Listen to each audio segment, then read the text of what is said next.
long before their ships arrived. Ours sailed the wide Pacific. We read the stars, follow the winds, map the seas with our stories. We gathered in valleys under moonlight, not as strangers to the sacred, but as people who already knew how to pray with our feet in the sand, how to bless with hands that worked the land, how to love without needing a book to tell us how. We believed in a creator, woven into ocean, tree, and sky. We sang of gods who danced in the thunder, who lived in the tide, who whispered in the wind.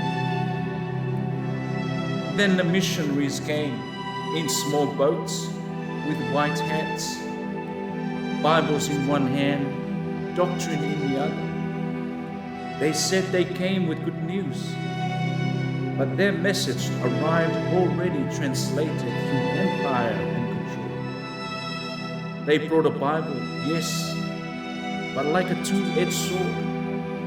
One side preached salvation, the other cut us off from our roots. It didn't just open hearts, it separated us from the stories, the gods, the wisdom that had long sustained us. They taught us a God of three, but we already knew harmony.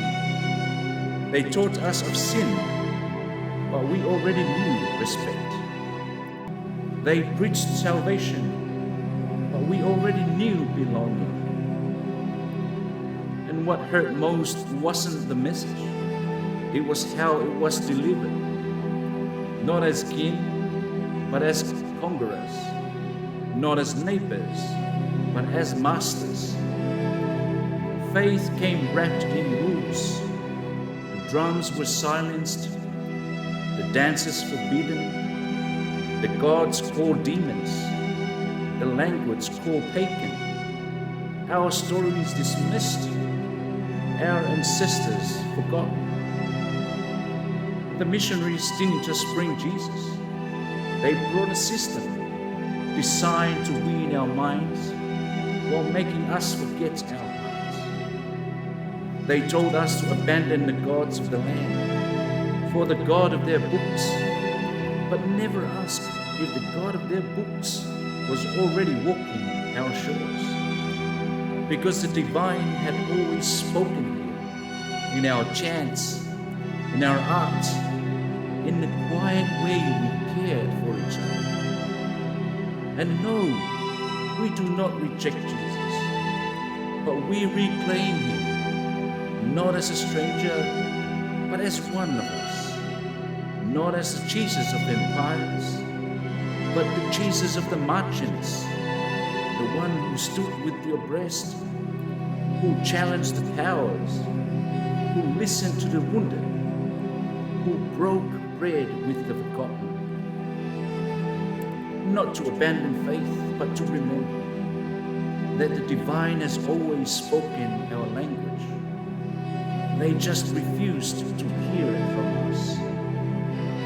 It's time to tell the story our way, not rejecting the God they brought, but offering the light so they might see the divine through our stories, reflected in our chants, spoken by our elders, woven into the sacred that was always ours.